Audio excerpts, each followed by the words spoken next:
This is a Catholic radio show / podcast. Why are we talking about a fantasy novel written a long time ago? I've got to grab this. So I didn't get time to reread it, but Tolkien wrote a paper called On Fairy Stories, quite in a strong part of his career. And what he talks about in some depth there is this concept of sub-creation. So essentially, in all this writing, what he believed he was doing was emulating the creative work of God the Father. Mm-hmm.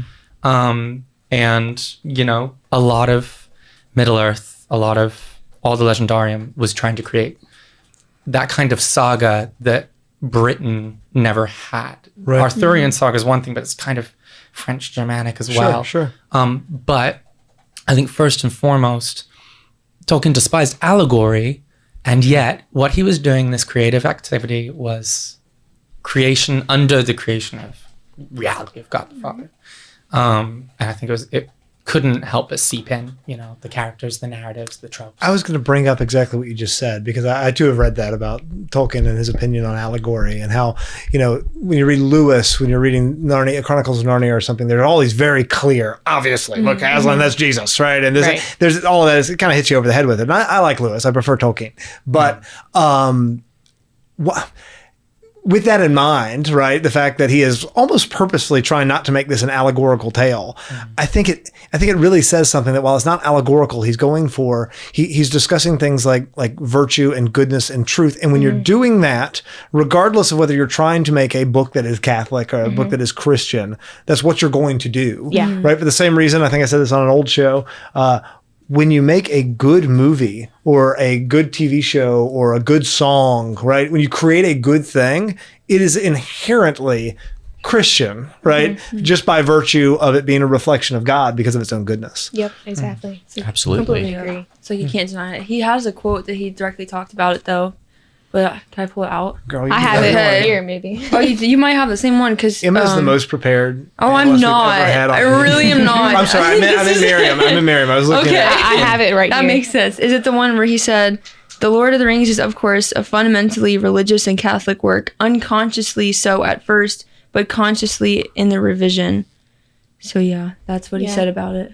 Yeah. He said the religious element is absorbed into the story and symbolism. Which I think is a really good way of putting it, because it's not like in Lewis, there's no point in all of the Chronicles of Narnia books where Aslan isn't supposed to be a representation of Jesus, right. But not all of the Christ-like figures in Lord of the Rings are always Christ. They're him in different aspects, in different ways, and in different points of the story. Maybe this is kind of deep to get into like off the bat, but have you heard of the priest, prophet, king with Lord of the Rings? No. Please do elaborate. You've heard of this, right? Gosh. So Frodo's the priest, Gandalf is the prophet, and Aragorn is the king. Okay. So Frodo's the priest in the sense that he's making this sacrifice of bearing the sins and taking this pilgrimage basically on behalf of the people of Middle-earth in order to save their souls. Right?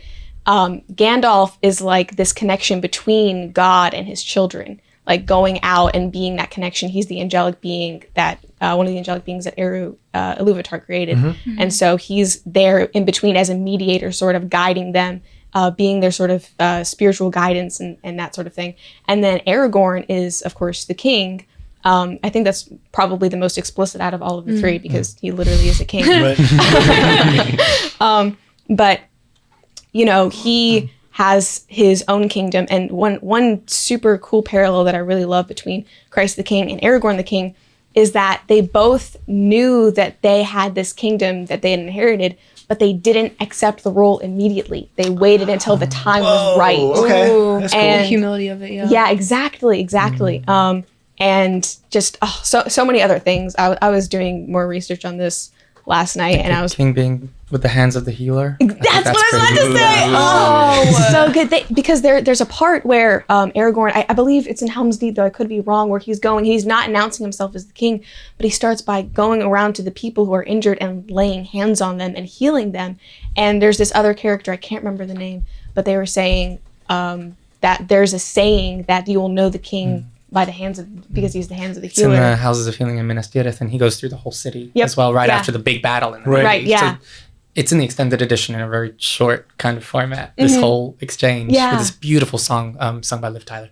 But it kind of exact justification for that. Yeah, it's so awesome. beautiful, but it's not exactly like Aragorn is always Christ, Frodo is always Christ. You know, there are parts where Frodo, like, you know, when he's talking to Gandalf and he's like, oh, why did Bilbo not kill the creature when he had the chance? It's such a pity. And Gandalf was like, pity?